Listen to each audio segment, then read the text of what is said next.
নমস্কার বন্ধুরা, আমি শিউলি আরেকটা নতুন রেসিপি নিয়ে তোমাদের সামনে চলে এসেছি। অনেকদিন পর, কিছুদিন শরীরটা বেশ খারাপ ছিল, তাই তোমাদের সামনে কোনো রান্নার ভিডিও নিয়ে আসতে পারিনি। আজকে বানাবো মটরশুঁটির কচুরি।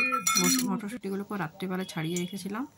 এখন একটা মিক্সিং বাউলে নিয়ে ওর মধ্যে আদা আর কাঁচা লঙ্কা দিয়ে একটু গোটা গোটা করে পিষে নেবো, একদম মিহি পিষবো না। এদিকে একটা মশলা বানিয়ে নিচ্ছি, গোটা মৌরি, গোটা জিরে আর শুকনো লঙ্কা সাদা কড়াইতে ভেজে ওটাকে হামাল দিস্তাতে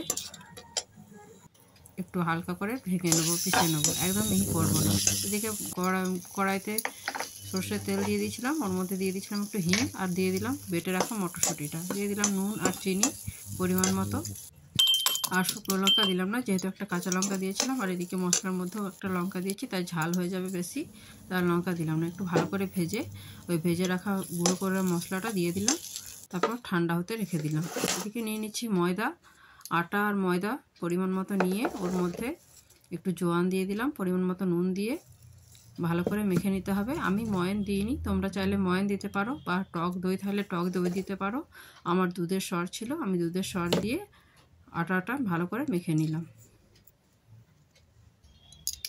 মেখে নেওয়ার পর আধ ঘন্টা রেস্টে রেখে দিয়েছিলাম।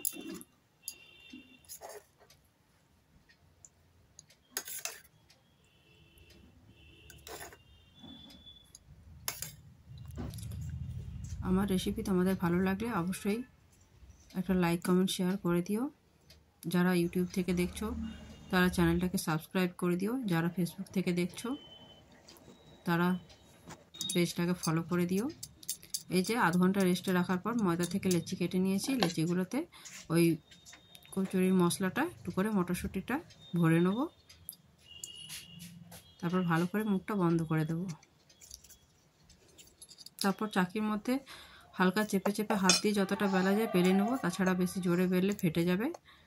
তাই তারপর হালকা হাতে বেলে কড়াইতে তেল ভালোভাবে গরম হয়ে গেলে এক একটা করে ভেজে তুলে নেব।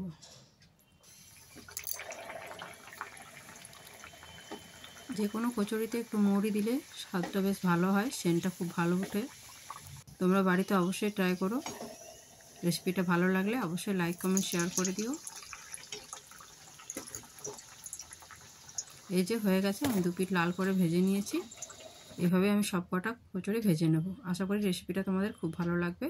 সবাই খুব ভালো থেকো, সবাই বাড়িতে এটা বানিয়ে খেয়েও খুব ভালো লাগবে।